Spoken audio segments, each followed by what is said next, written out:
Welcome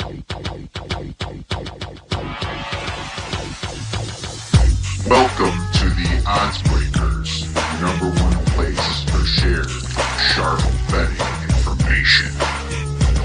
Welcome back to podcast 48 of 2020. I'm your host, Kiev O'Neill. You can follow me on Twitter at OBKiev. Follow us at the ODDSBREAKERS and follow us on social media / the ODDSBREAKERS. This episode is being brought to you by Kelly in Vegas Proxy Service. If you would like your shot at winning over $1 million, please visit kellyinvegas.com to enter the Westgate Super Contest or the Circa Sports Million. There's only 885 current entries in the Circa Sports Million, and this contest has a guaranteed $3 million payout. $1,000 entry, there's a $2.1 million overlay. That's some serious value right there. Check out Kelly in Vegas. Get in these contests. Tell her the ODDSBREAKERS sent you. If you'd like to help us out with our costs and sponsor the podcast and the website, we would love to help you out. Please visit theoddsbreakers.com. Click shop and become a member. And for $17.99 a month, you can get my plays and premium plays before the line moves. If nothing else, please visit theoddsbreakers.com and become a free picks newsletter subscriber.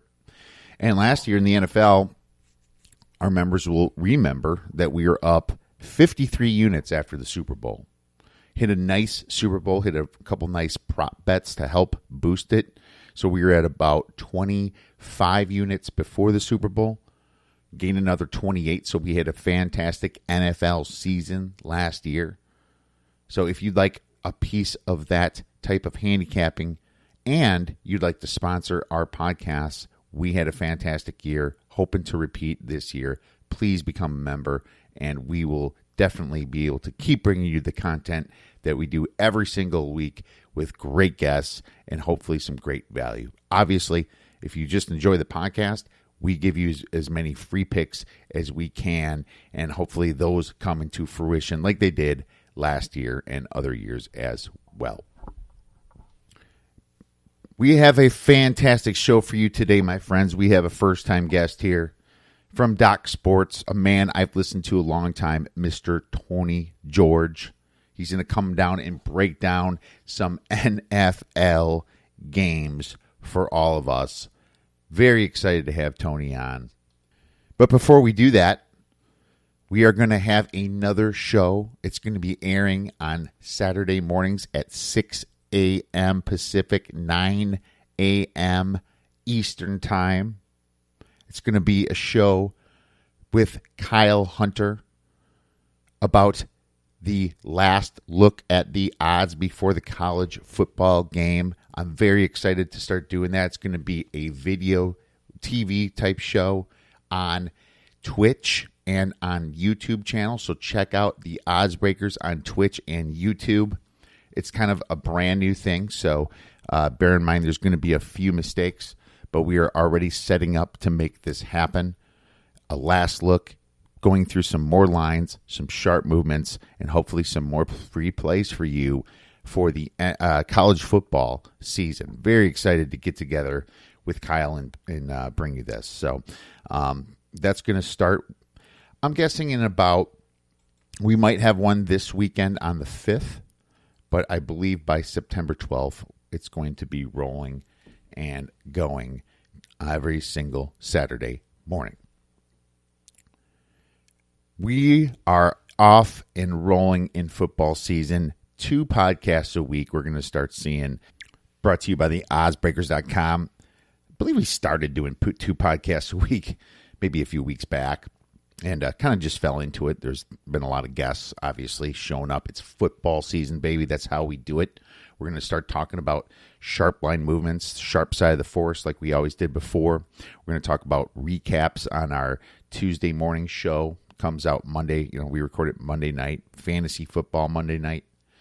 We're going to talk about betting spots, look ahead, letdown spots, sandwich spots, all that good stuff, injuries, anything that affects the line.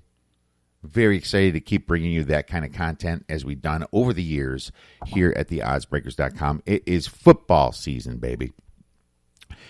This next segment is brought to you by mybookie.ag. For a 50% bonus, please visit mybookie and use the promo code TheOddsBreakers. Terms and conditions apply. So without further ado, let's get into this next segment here because it's a long one. Me and Tony talk forever. Tony George from DocSports.com. And now I'm excited to introduce a first-time guest, but I've been a long-time follower of this man. Seen him on many shows, heard him on radio shows all over the nation, sports podcasts. I'm very happy to welcome Mr. Tony George from DocSports.com to the Odds Breakers. You can follow him on Twitter at TGeorgeSports. Tony, how's the summer been treating you, man?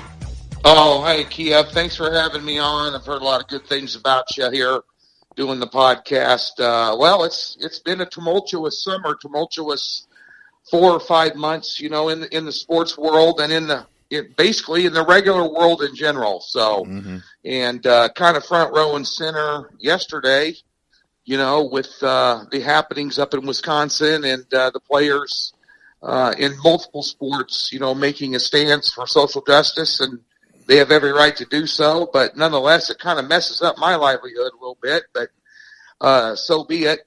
But yeah, it's been a little crazy, but we've been, moving along here with some kind of not main sports like NASCAR and golf and some of the sports they've allowed.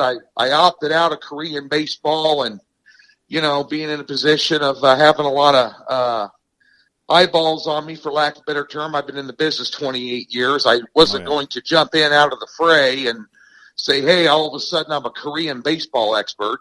So instead of pandering out that and soccer picks, which I don't do MLS or any World Cup type stuff, we've stayed a little busy with the NASCAR and the golf, and quite frankly had some time off too. So that being said, we're trying to go full steam ahead here with a football season coming up, and we're in the throes of Major League Baseball and the NBA. And so just like everybody else, just sitting by the television day by day, waiting for the latest story to break to see where we're at. Well, you guys are on a hell of a run over there. I think NASCAR and golf, right? Yeah. I saw some crazy number. What was that streak you're on? Well, we've hit 17. We're 17-5 in the NBA here since our last 22, and hit all 5 of our top picks over there. And the nice thing about Docs is it's all documented and transparent, so we're not blowing smoke up your butt. And then NASCAR has just been something I got into the last 2 years, and we have just absolutely. And I can't take all the credit. I hired a staff handicapper that lives, eats, and breathes NASCAR. He knows when the tire changer for Austin Dillon and his girlfriend broke up. I mean, he kind of knows.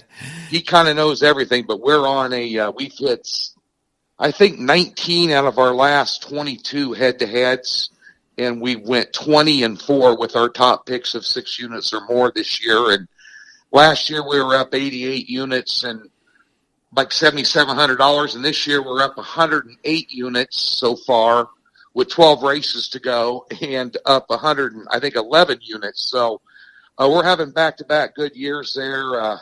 Just got a recipe for success there, and so we've done well, and but as I was telling you before the show started off the air, in this business you're only as good as your last pick, so we need to win today and this weekend. Oh, that's how it is, my man. Exactly.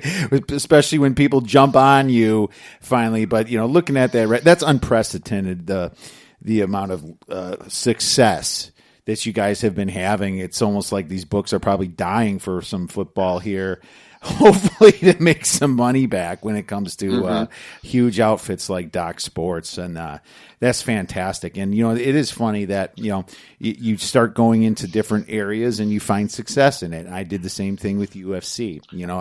I always bet UFC, and I was pretty successful. I have a UFC guy, that's really good. And then I kind of learned more about it, and I just was more obsessed about it, and I'm on a hell of a UFC run too. So it's just one of those things that you get really happy about. So that's fantastic over there, man. Real excited for football to come up here too. Get this freaking normalness back. That's what we need in our society nowadays, especially. But anyways, when approaching the NFL season here, if we can just jump right into that, got a question. What are some of your undervalued teams that could be a good ATS the first couple weeks or so? And maybe you can also throw out some of your overvalued teams that might be a good fade. Well, looking at the season right now, I'm approaching it as I do every other season, which probably is a mistake. There's a lot of uncertainty and a lot of intangibles, a lot of variables that you're dealing with here that quite frankly, I think are unique. And the betting markets, have been reacting a little bit with some crazy swings and this, that, and the other, with some of the futures lines, and of course you always got to wait to kind of get out of training camp because you've got players that are, you put a number on Baltimore, then they get rid of Earl Thomas, for, behavior off the field, not on the field, whatever that was. And, again, I don't get into the politics of anything. I just worry about how's that affect the point spread? You take a look at Baltimore, I think they're going to meet expectations this year. Speaking of the Ravens, they got a high season win total. The Baltimore Ravens, believe it or not, has the easiest schedule in the NFL. Yes, they do. How that occurred, I have no idea. They were in the playoffs, and I'm from Lincoln, Nebraska. Lived there most of my life, but also I lived 12 years in Kansas City before I moved to Vegas 2 years ago full time. For a media opportunity with Docs out here. But I'm a Midwestern boy and been a Chiefs fan. Lincoln's 3 hours from Kansas City, so I've grown up my entire life being a Chiefs fan. But nonetheless, bear in mind that Baltimore had a double-digit lead on Kansas City in the postseason, getting ready to go to the Super Bowl and blew it. So, but this is they won a lot of games last year. It's a very good football team in a division that's winnable. And I think Baltimore's probably going to meet some expectations this year, and they're extremely well coached. There you go. Just extremely well coached. And that's a big deal in the NFL that a lot of people don't put a lot of emphasis on coaching. I'm one of those guys that do. And I've found a lot of success with it over the years. And I guess, that being said, anytime you open up as a 9 or 10 point favorite, the first week of the season, to me that in Kansas, speaking of Baltimore, Kansas City, they're a 10-point favorite to open up the season on a Thursday night against a Houston team that's kind of lost its way because their head coach / general manager got rid of their best player, and you don't know what to expect. But the Kansas City's got to play a team they beat in the playoffs who also blew a double-digit lead against Kansas City. Mm-hmm. And lay in 10 in your first game, there's a lot of expectations. And so speaking of those three teams, I think Kansas City will regress a little bit this year. Not a lot, but I think the teams in their division are going to get better. I think Oakland's going to be an undervalued team. I think Cleveland, is going to be an undervalued team. Speaking of undervalued teams, we're talking about those first opening two games, Baltimore, Cleveland, Kansas City, Houston. But I think that the Raiders in that division are going to be good. I think that Drew Lock, I watched him play in college for 4 years. I lived in Kansas City. And I watched him play in high school for 2 years when I lived in Kansas City, at least Summit West. And Drew Lock is an NFL quarterback. Mm-hmm. So he's going to make Denver better. And I think that San Diego would be better probably without Phillip Rivers throwing 3 interceptions a game. So, I think Kansas City's probably going to regress just a little bit. They've got 11.5 season win total. And they're going to carry premium numbers each and every week, and you're going to be able to find value against them. So, but I'm looking at overvalued teams, maybe Kansas City a little bit. I think New England is going to have a big regression. Yeah, and it's funny about New England, if I can jump in. We both, sure. I completely agree with you on what you said about coaching. And here we are with possibly the best coach, and that's what I think, and most people do think Bill Belichick is the best coach in NFL history.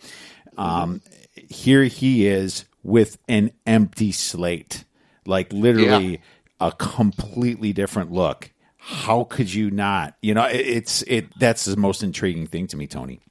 Yeah, well, offensively.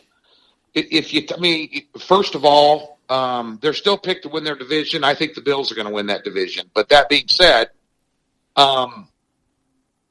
you got a new quarterback. You don't have, and when you're speaking about Bill Belichick, kind of like Nebraska back in the '90s in college football, they just beat the hell out of everybody. Right. Nobody can beat them. So they're the team that you love to hate. Yeah. Tom Brady's the quarterback that you love to hate. But at the end of the day, there's no denying that Bill Belichick is the best active coach in the NFL, top 3 of all time, and arguably number 1. Tom Brady, probably the best quarterback in the history of the NFL. But when you take that out of the equation and you put in a Cam Newton, who's a little bit of an anti-authority guy, he has been over the years, kind of does his own thing. Seems to me like he's not always a team player. Kind of a bit of a prima donna, and you stick him in there, and you got his only backup is Jason Statham, who didn't look any good last year when he got into games. Belichick, and also because of COVID, he's had 4 or 5 key players that were starters back out of the season. Mm-hmm. So he's got a blank canvas right now, and I think you're going to find out how good of a coach he is. I think opening up against Miami helps. A team that I think they clearly can beat. They're laying 6.5 points in week 1 against Miami, but there's going to be an adjustment period here, and there's going to be, reactions on that weekly. But at the end of the day, New England is still with all that uncertainty, and they are playing at home. But with all that uncertainty, they're still laying almost a touchdown in their opening game of the season. And bear in mind, none of these teams are in mid-season form. So, the first week of the season, you're going to want to be looking at underdogs. One thing about the NFL, I think everybody tuning into your show, and I've told people this for years, and I see, Kiev, I see a lot of kind of handicappers popping out of the woodwork online now that legalized sports betting is becoming more and more prevalent. All of a sudden, everybody's a handicapper.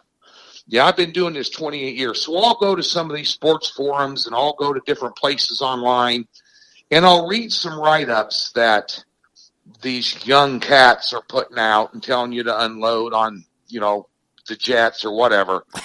And I'll read these write-ups, and not once in those write-ups do they mention the Las Vegas line. It's this team versus that team. And the one thing that people need to realize is the only way you're going to become successful betting sports is you're betting into numbers. You're not betting into games. And so there's some really crazy numbers the first week of the season with a lot of heavily favored teams. And, once the game starts, that goes out the window here, and you need to tread lightly, laying big numbers out of the gate. Because remember, anytime you're getting more than 5.5 in the NFL, the average margin of victory in the NFL, if you added up all the scores over the last 10 years, the average margin of victory is 5.7 points. So be very wary when you're laying huge numbers early on and those perceptions you're getting from ESPN and Fox and CBS, because those guys aren't near as knowledgeable as what odds makers are. That's very true. And, the key numbers especially, people have to be importantly keyed in on, just because the 3 is so important, the 7's important, the 10, and we can talk about the 14 and the 4 and everything coming in a little bit later, but it's really the 3 and 7 that dictate a lot of things in the NFL. And a lot of people even make that mistake and be like, well, since home field advantage is going to be 2 points, then 3's not. It's like, that has nothing to do with the 3. Just because the home field advantage is 2 points, the games still land on the 3, because that's how it's set. If a team is down by 11 points, they score a touchdown and they go for 2. People do not understand that. And it's very important to drill in their heads. You have to feel very uncomfortable sometimes to be a successful sports bettor, because you're just betting mostly on numbers more than anything else. Your numbers. You are. You got a good point there, and that's why a lot of people aren't a fan of them. I'm a huge fan of them. Teasers in the NFL, because you can manipulate a number without, like a Billy Walters, where he go bet $100,000 on a side to get a line off a 3 up to 3.5. And then he come back with 200 grand the other way because he's getting the hook. Because it's on a key phone number. And phone numbers 3, 6, 7, 10, 13, 14. When you can do a 2-team 6-point teaser in the NFL like week 1, I'll tell you what, Kansas City looks a lot more attractive -4 at home to open it up against Houston. They do -10, because you're through key numbers. You're off 10, you're off 7, you're off 6, And so, but you're still over 3, but then you got to ask yourself the question, are they worth it? More times than not, I like to take those 6 points and add them to the underdog in most cases to get it through key numbers. But those numbers are key in the NFL, and I've been successful at teasers over the years, but that's why, because of those numbers that you just mentioned. Absolutely, and especially when the books think they're really sharpening it up, that's when teasers also can really pay off so well. Yeah. Is because the truth is the books are sharp at a certain point. Yep. The NFL is one of the most sharpest, probably the most sharpest sport when it comes to lining these games, in my opinion, especially in mid-season. It's tough, college football, we can find all kinds of value, 130 games, huge slate. You have much bigger variances, on an average NFL year. Yeah, it's changed a little bit, but it used to be only 13, 14 points between the top team and the worst, and then maybe it's 16 or 17 now, but that's still nothing compared to 60 points you're looking from UMass to Alabama, 60, 70 points, right? So that's why I'm dying. Right. That's why I'm dying for college football to come back. Well, we'll see. We'll see how that pans out. As a Husker fan, although I've been a very dejected Husker fan since Frank Solich left, or no, Pelini did okay, but at the end of the day, I'm sad to probably not going to be able to see them play. And I would think that right now, the climate and the college, with college football and the landscape that we're involved in nationally, with this COVID going on and so many other things going on, but especially COVID, I'd still say the season's, we're a week away or whatever. I still say it's 50-50. First team that comes out with, 23 guys infected, what are you going to do?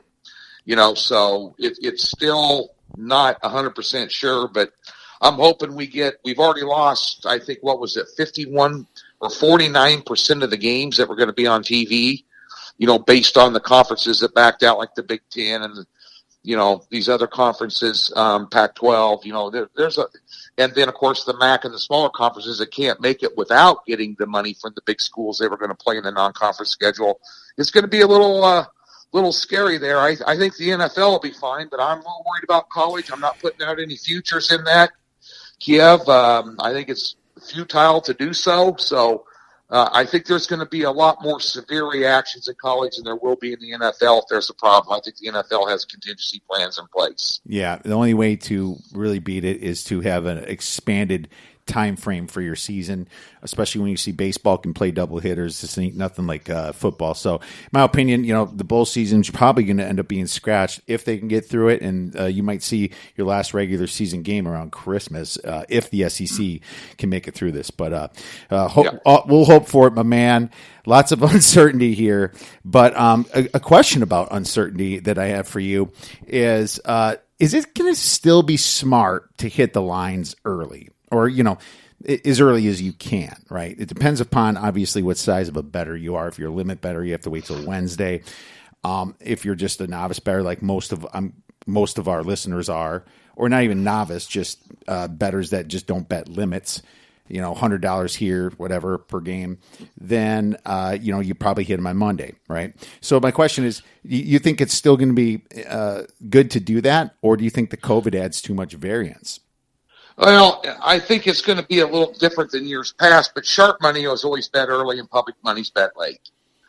That's just how it is. I bet most of my NFL before Tuesday at Doc Sports. We put out all of our football picks for the weekend through Monday Night Football out on Thursday. And so basically it's wherever you handicap your line at. And I might handicap all these games on Monday, Kiev, and have an overlay on the spread of 2 points. And what I mean by an overlay is I work off power ratings. So let's just say that the Jets are 57 on the power rating, and they're playing the Dolphins, and the Dolphins are 55. So that's telling me that the Jets should be -2. Okay, let's say the line comes out at the Jets -7. Well, that's a 5-point variance between what the power rating is and what the actual number is. And I will react to that early. Okay, so I got +5 points with Miami. And +5 points in the NFL is a huge, substantial difference. It is. So I'll make a move on the Jets. Now, let's just say for craps and giggles that it came out at the Jets -3. There's only a 1-point variance. But, so that's not something I'm going to look at on Monday or Tuesday. But here's the rub. As the week goes along and they get bet up to -5, like 4.5 or 5, now I'm through a key number. Now I'm getting some value with the underdog. I'm getting more of a cushion on the overlay, and it's something I might bet later in the week. But to answer your question, I'll look at the numbers Monday or Tuesday, usually Monday, Sunday night, but Monday for sure. And I'll make a move right then and there. And I live in Las Vegas and have all these apps at my fingertips, and I don't have to go to the sports book anymore. And, you can just sit at home and do it. But I'll make some wagers based on what the size of the overlay is early in the week. But then again, you might find some opportunity later in the week. Now, a lot of times, a lot of that opportunity gets beat to death, on Thursday, Friday, early Saturday morning, where it does come back the other way. You don't find that opportunity. But at the end of the day, that's kind of how I approach it. You may find value on something early in the week, and you get a good line. Then again, you circle those you want to keep your eye on because, you do this long enough. You say, that thing opened up at 3. I'll guarantee you they're 4.5 by Saturday. And sure enough, they are, if not higher. Whether you're talking about, Ohio State, whether you're talking about the Patriots or the Chiefs, some big public darling. At the end of the day, that's kind of how you got to look at it, Kiev. Yeah, and you set yourself up that way because you might be able to buy back through some of those key numbers if it goes nuts. Say it opens up at 5. Sometimes they do open up at 5 because the book doesn't even know which one. They don't know what they're doing. They're like, it's right. Like we're going to open at 5 and we don't know if it should be a 3 or a 6. They'll do that. And then right. You hit it at 5 and you think it's going to be at 7.5. You don't give a shit sometimes if you think the Chiefs are a massive 5-point, 6-point favorite. You just know you have to predict the line move, and that thing's at 7.5 by an hour before kickoff. Come back on that sucker, I mean, there's much better than a 5% difference there between that middle, where you need to make that money. And you don't have to buy back for the full amount. Maybe sometimes you want to do double, but you can buy back for half. That's how you do it, man. And it's how people grind, and that's how people have fun. But I'll tell you this, when you hit those middles, as you know well, Tony, 28 years in the business, that is a damn good feeling, isn't it? Yeah, it is. And the one thing that's added such a complexion and a new face, and one that's been highly profitable for me, which is half the reason I moved to Vegas, is in-game wagering. This is the wave of the future. This is advanced technology. A lot of times you see a game and you bet it. You can hedge back the other way if it's going south on you, if all the key indicators are there. But you didn't expect Matt Stafford to come out against somebody and throw 3 picks in the first half, and 2 of them were pick sixes, And now Joe Blow's laying 8.5 in the second half when that Detroit couldn't play any worse. I'm just giving you a layman's view of it, but there's a lot more to it than that. But a lot of this in-game wagering has helped. Halftime lines, I do some of those on Twitter for people. On Sundays, even in the NBA, I'll put out a tweet and say, hey, look, second half line, the Lakers are only laying, 7 the way they play. They'll be okay, whatever. So we do a lot of this in-game wagering, and that seems to add at least a different dimension. And one right now that I don't think the books are quite as sharp on as they are with their opening lines that are bet all week.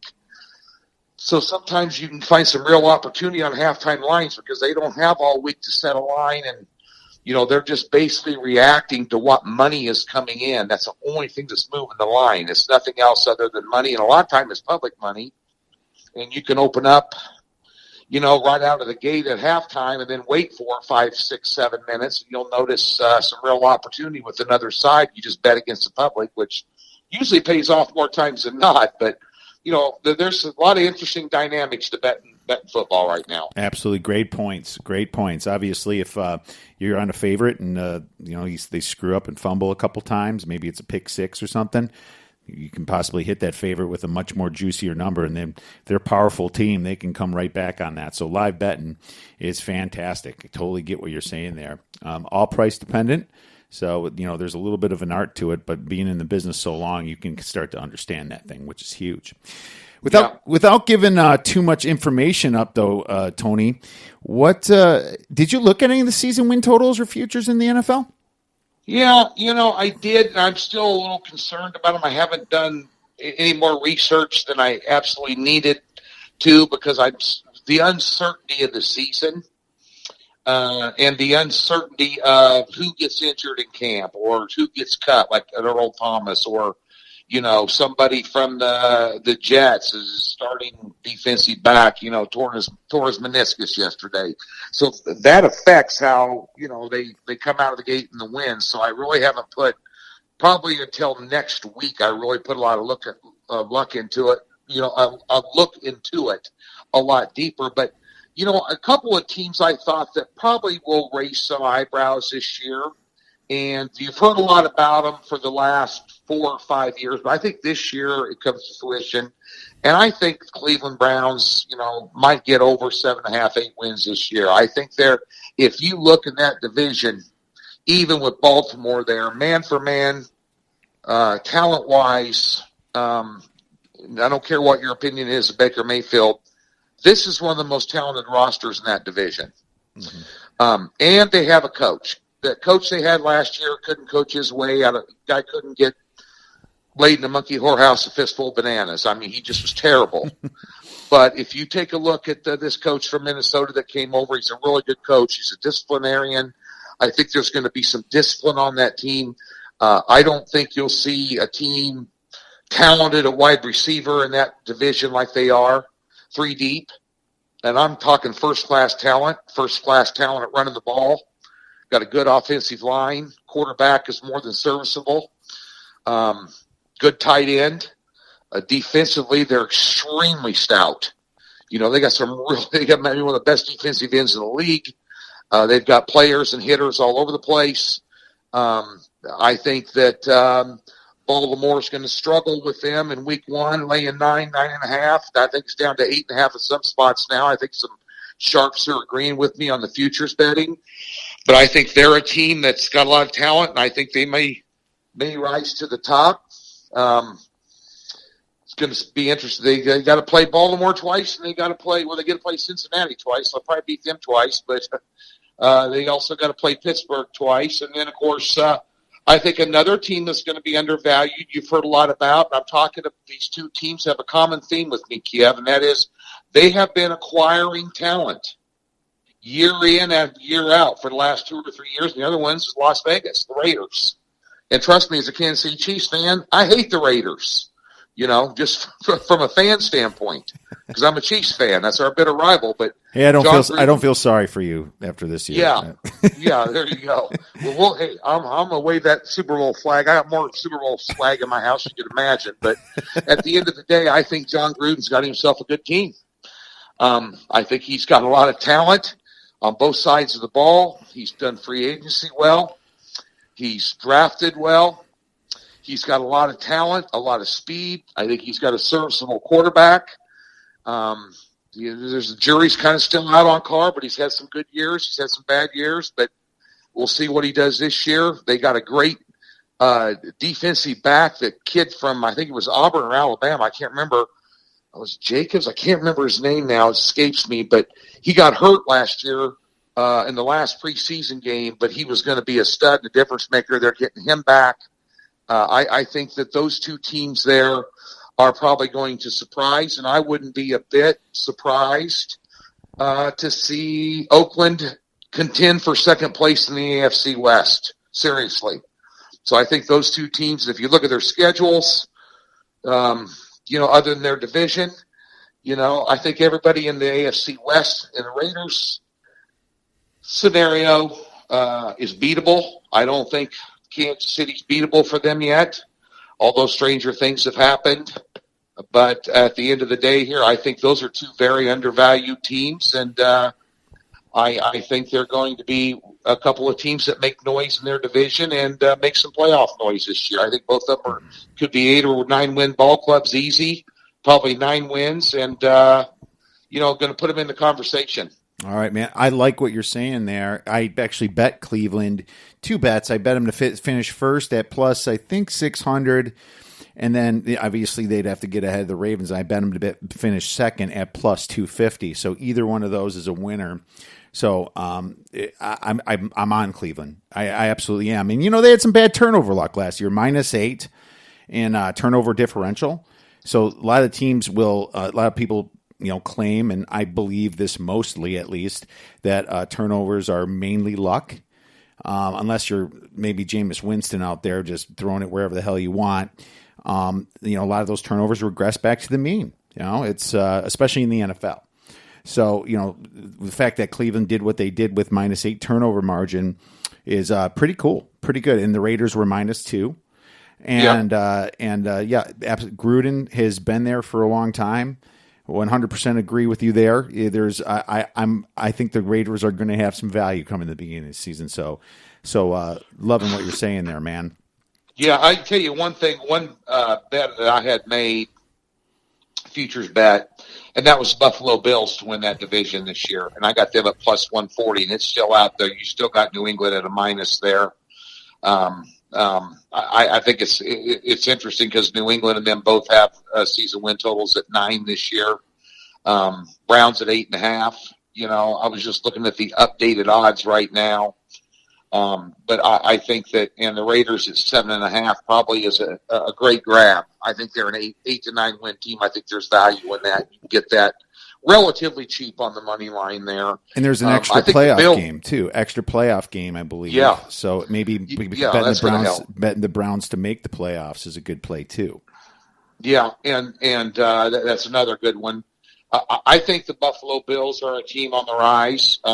However, if you look at their first week line, if you remember the Bills, anything about the Bills from last year, you remember them in every game till the final second.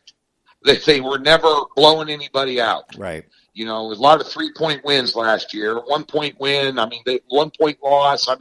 They had all, but the Buffalo Bills with Diggs at wide receiver, I think Allen, the thing I like about him more than anything else, a quarterback is he has legs and he gets you third downs.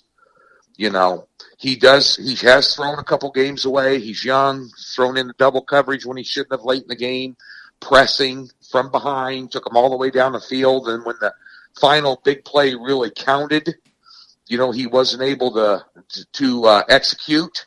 That's just youth and experience, but they are extremely well coached. Yes. This is one of the most well-coached teams in the NFL.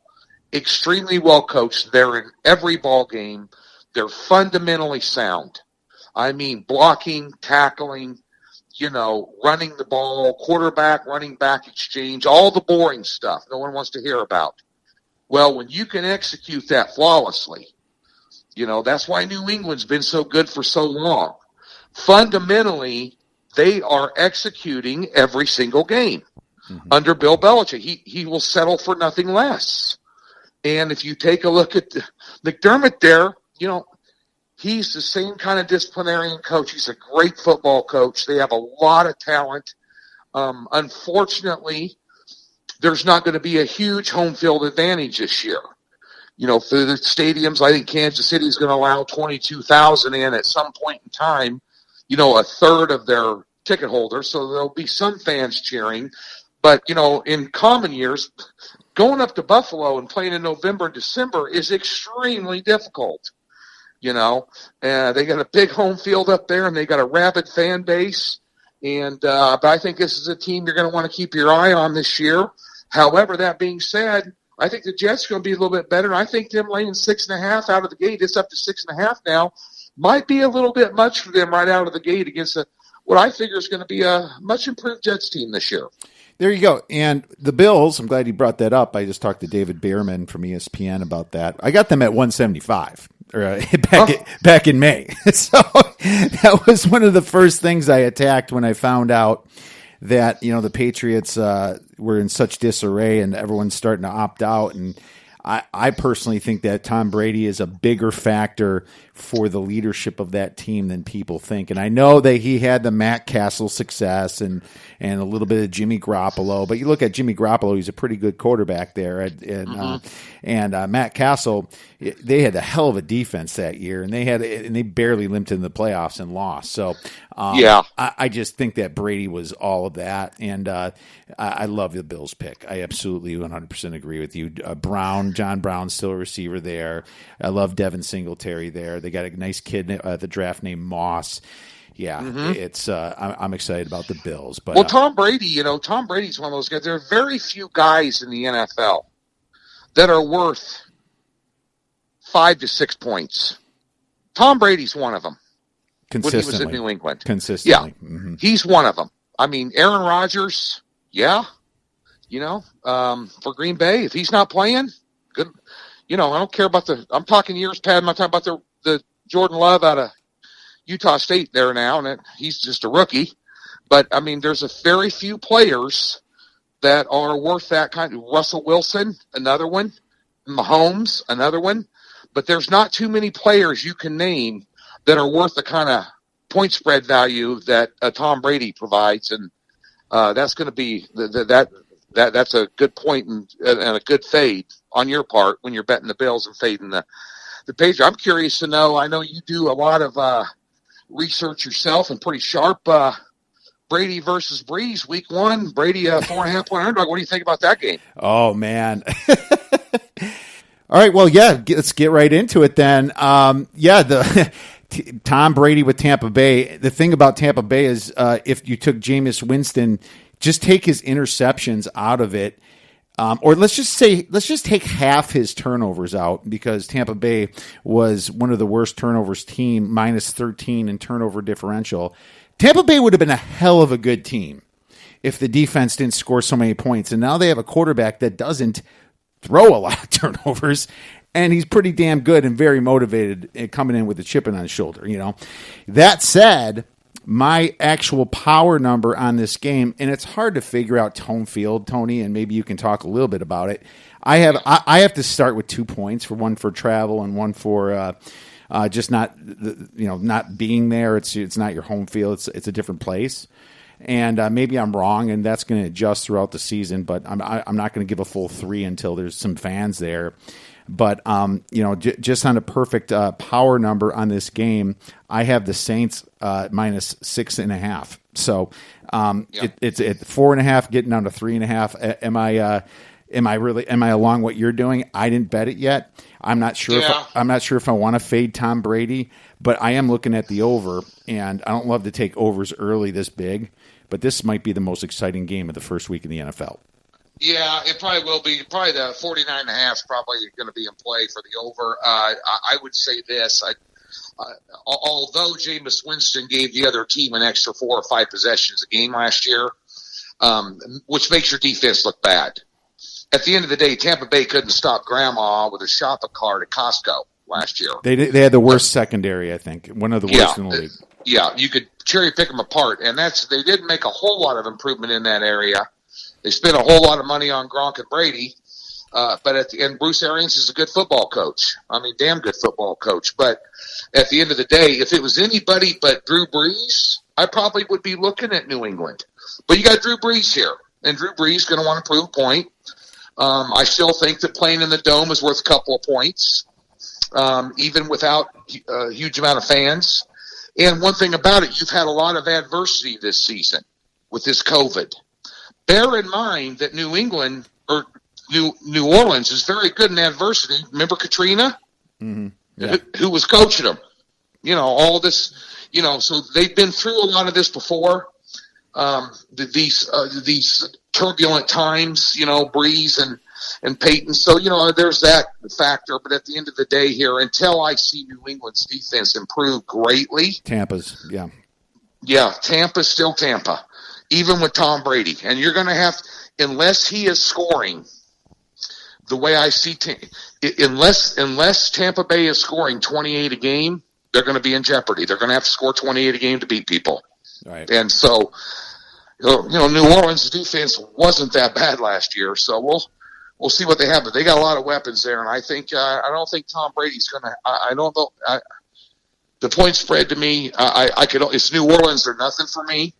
But I don't think he's going to open up with a win, regardless, even if it's 27-24. I still think that the Saints will get him there in New Orleans. And Tom Brady's indoctrination into something besides Foxborough on opening Sunday is going to be a little bit different for him this year.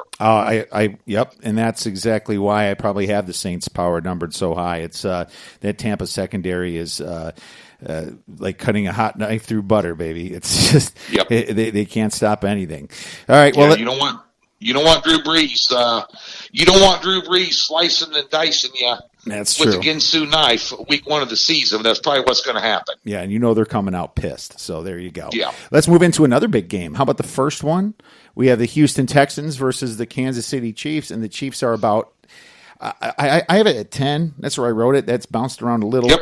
Over under 55 here. What are your thoughts on this one? Well, I'm not going to lay 10 points with anybody. I don't lay double digits in the NFL. Yeah, Kansas City would be a teaser play for me only here to tease them down through the key numbers, but I just think there's a lot of distractions this season. Besides the fact that they're going to open up by getting their Super Bowl rings and all the pomp and circumstance involved in, the championship banners and all that stuff being hung up before the game, and going to maybe take their eye off the prize here a little bit. And Houston's got a lot of payback in mind. Obviously, you got Deshaun Watson, who's every bit as dynamic as Patrick Mahomes. If Patrick Mahomes is an A+, Deshaun Watson is an A. I mean, he's a guy that can make a lot of things happen quickly. Still got J.J. Watt running around. I think that a little bit of depletion of the roster. I don't know what Bill O'Brien's doing, getting rid of Bernard Hopkins, and one of the biggest threat they had, besides their quarterback, and put those two together, and you're in every ball game. So I don't know what he was thinking there, but I'm not going to lay 10 to open up the season on a Thursday night ever. In Kansas City is extremely tough to beat at home, but Arrowhead's not going to be the same. And like I said, there's a few distractions for Kansas City coming into that one, a lot of expectations. And I'll guarantee you one thing, regardless if O'Brien's coaching or not, he can kind of screw up a wet dream at times. I'll tell you one thing right now, Houston's going to come in there with their ears peeled back, and that's going to be a tough game for Kansas City. I can see Kansas City winning that by 3 to 6 points, but I'm not laying 10. Yeah, tease it with the Rams. Bring the Rams up to 8.5, from 2.5 to 8.5. You got two night games, right? Yep. You have a home teams here. What the hell? That's not a bad move at all. No, loving what you're saying. Two things in this game. Houston's pissed. They got their asses kicked after a 24-point lead. They blew it, but I can't trust Bill O'Brien at the end of the fourth quarter here. I know it.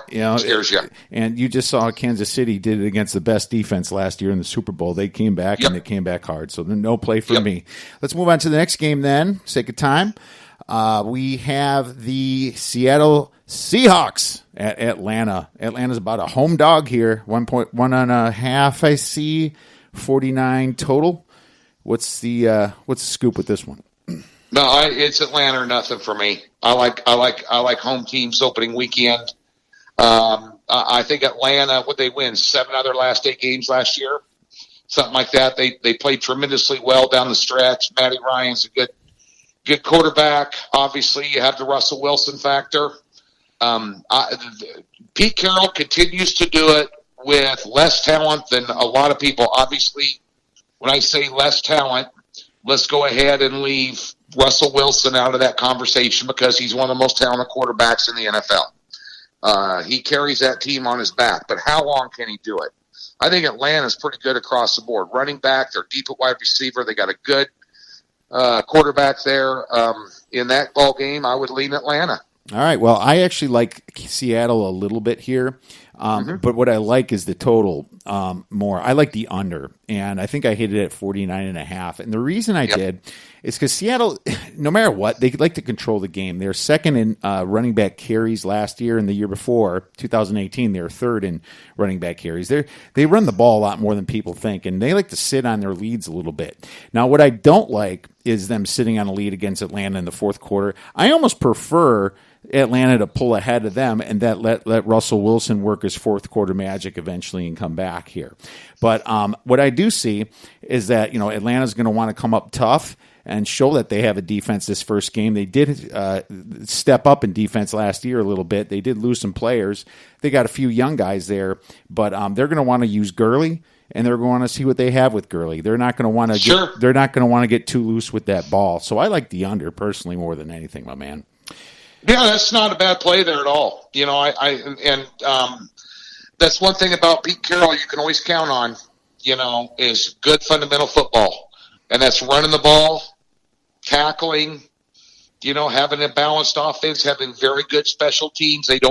One thing they've always had is great special teams up there at Seattle. They don't give up big plays. They'll make some big plays, on the when the ball's getting kicked, having the kid out of Kansas State, it escapes my name right now. His name escapes me, but and his dad played in the NFL too. But at the end of the day, having those sort of fundamentally sound aspects to your football team. He's got an offense. He likes to eat up a lot of clock. You don't have the defense that you used to have 4 or 5 years ago. But losing Sherman and, Wagner's still good. But at the end of the day here, that's not a bad play at all. And by the way, Atlanta has got a couple good running backs, and they're going to want to run it too, and because both teams will want to run it because they want to protect their quarterbacks, and their quarterbacks are both dangerous, and they don't want them throwing 50 times a game. So I think you'll see a little bit of that. And, one of those 23-17 type ball games there wouldn't surprise me at all. Yeah, and don't get me wrong. I normally on turf with Matt Ryan, I prefer the over, but just not this first game. They don't have Austin Hooper there either. They're not going to want to look terrible. They're going to be careful with it. I 100% think that. And so I'm glad we're on the same page there. I can see this being like a 23-20, 24-21 type of game. Absolutely. So hopefully that comes into fruition here. It looks like there's a little bit more sharp money towards the under anyway here. Let's move into Chicago versus Detroit. My Chicago Bears. Quarterback-less Chicago Bears as of last year, and lots of the jury is completely out on what they're going to be with their quarterback this year. Nick Foles has his own issues, but they're going to Detroit. Matt Stafford's back. Detroit's about a 1.5 favorite. I have in total of 44. I actually have Detroit winning by 1.25 points. So according to my power rating, so I'm off this game. But what are your thoughts? Well, it's a coin flip ball game, so there's no value in it. I mean, the number's about where it should be. Chicago clearly is the better team. But in the NFL, you can't win without a quarterback. Yeah. And Chicago doesn't have one. Now, what they're going to do with Nick Foles versus the other guy, I don't know. They couldn't do anything last year. They have who has the best defense? Chicago Bears, bar none. Mm-hmm. Not even a question. Nobody in their right mind would argue me with Absolutely. that. Mm-hmm. But at the end of the day here, I was shocked last year. This is the first time that I can recall in my 28 years of handicapping. If you remember last year, the Detroit Lions were 1.5 point favorite on the road to open up the season in Arizona because there was a lot of question marks about a new coach with Kingsbury. Kyler, Murray there coming there from Oklahoma. How's he going to adjust to the NFL? And I believe that went into a tie, if I'm not mistaken. I can't remember. I thought that they tied. Yeah, they did. But at the end of the day here, this is the second year in a row that Detroit's been favored on opening day since I can't remember when. Back-to-back years. But I like Nagy. I like their coach. He's an Andy Reid disciple. They've got they got a great running back. I think they're a little little weak at wide receiver, very weak at quarterback, and I don't care what you say about the Detroit Lions still trying to win a playoff game since 1958 and all the different the connotations that go with the Detroit Lions. One thing that's constant, and that Matt Stafford is a friggin' stud. Mm-hmm. If you don't think Matt Stafford is one of the best quarterbacks in the NFL, you are out of your mind. This kid can play ball, and he's forced to do a lot of things because they don't have a lot of things around him, and he's been able to perform at a high level for a long time doing that, taking a beating in the process. Yeah. But at the end of the day there, if I had a gun to my head,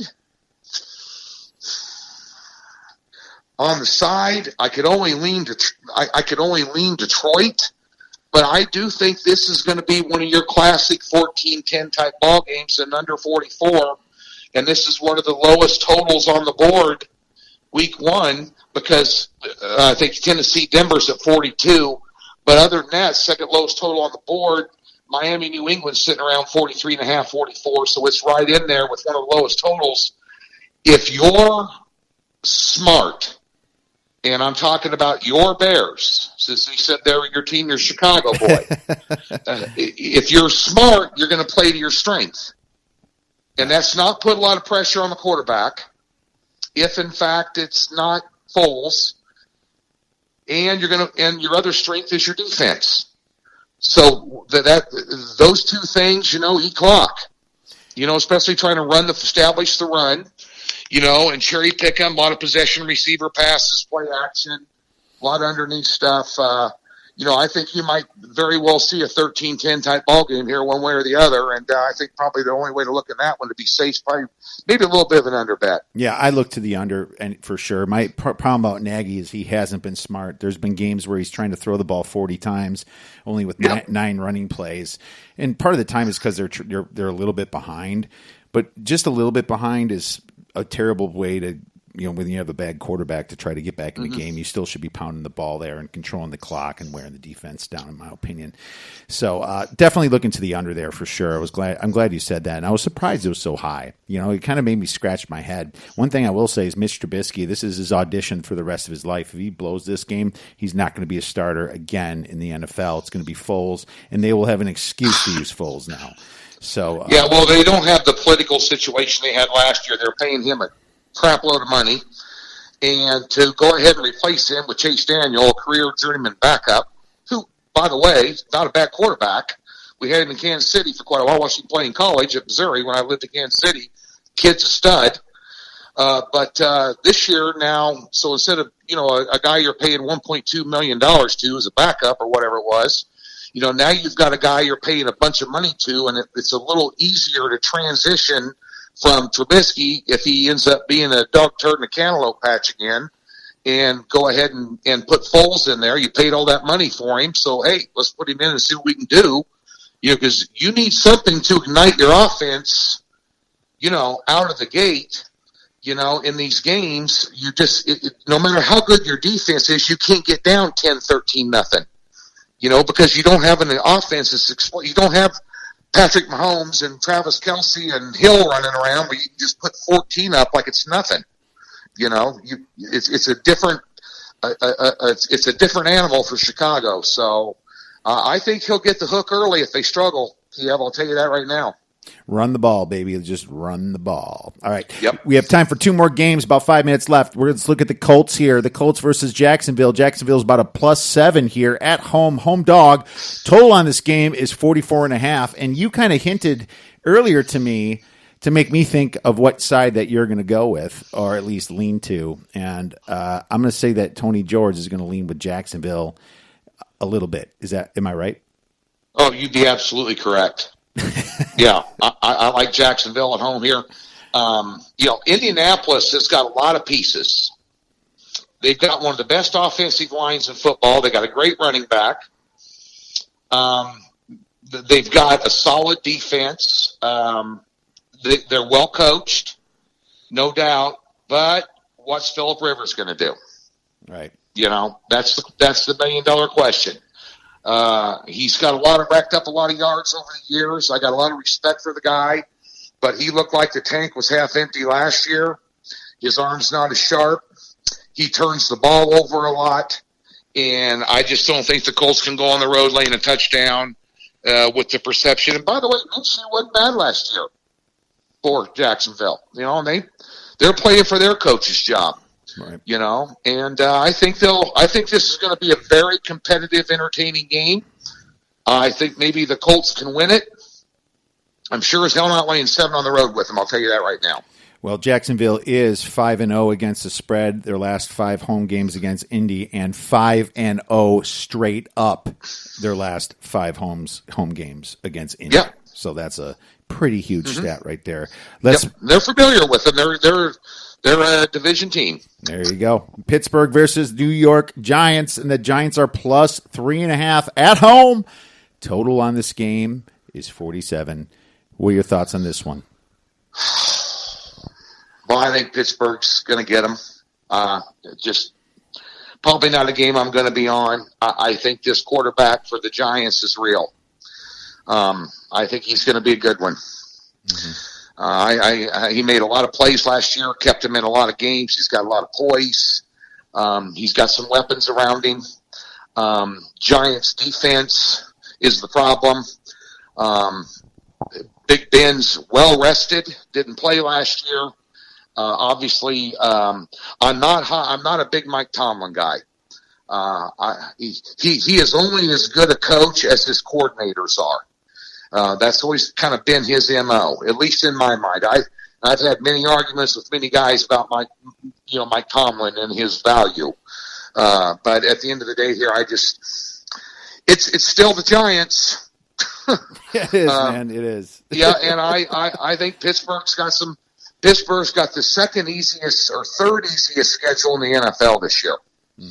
Unfortunately, they got to play Baltimore twice and Cleveland twice, and I think both those are solid opponents for them. If they go a series split with those two teams, they're probably going to be in sweep Cincinnati and do this, that, and the other. They're probably going to be a playoff team this year. But at the end of the day, I can only go Steelers there. I can't go Giants until they get it all put together.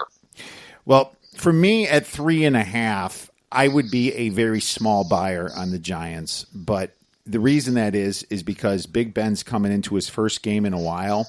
He got hurt early last year, but he's not used to the guys. I mean, there's a new team. I mean, Juju Smith a little bit throwing to, right?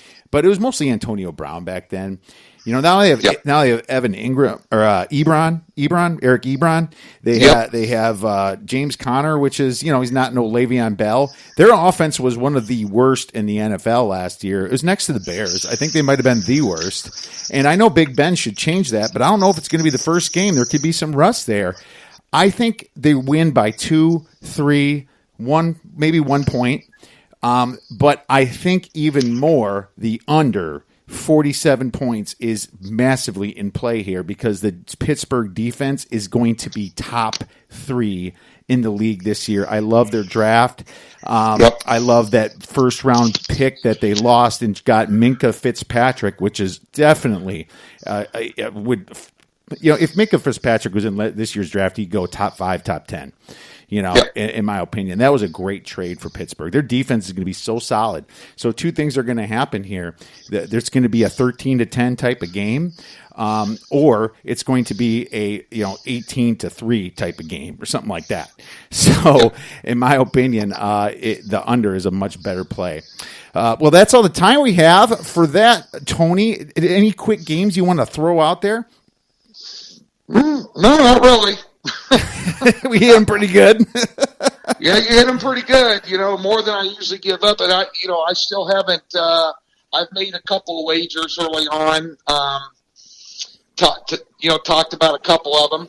I won't say which ones, but I made a couple of week 1 futures bets. The lines have changed significantly, but since then. But at the end of the day, here I think it's a tricky board, and I guess a couple of things. Remember, you're betting into numbers. The other thing is, out of the gate, keep your volume low. You start spreading around 6 or 7 games on openings because you're all fired up, to bet some football. Or you fired up to bet football, or you fired up to win some money. And winning money means less is more, especially early in the NFL. That's the best free tip you're going to get all day. And for the rest of it, just come find me over at DocSports.com. DocSports.com, and you can get Tony's plays and some fantastic information. Thanks so much for coming on, Tony. Had a blast talking to you. I knew I would. And I'm really excited to have you on in the future. Well, looking forward to it. We'll talk to you once the season starts, Kiev. Go get some winners.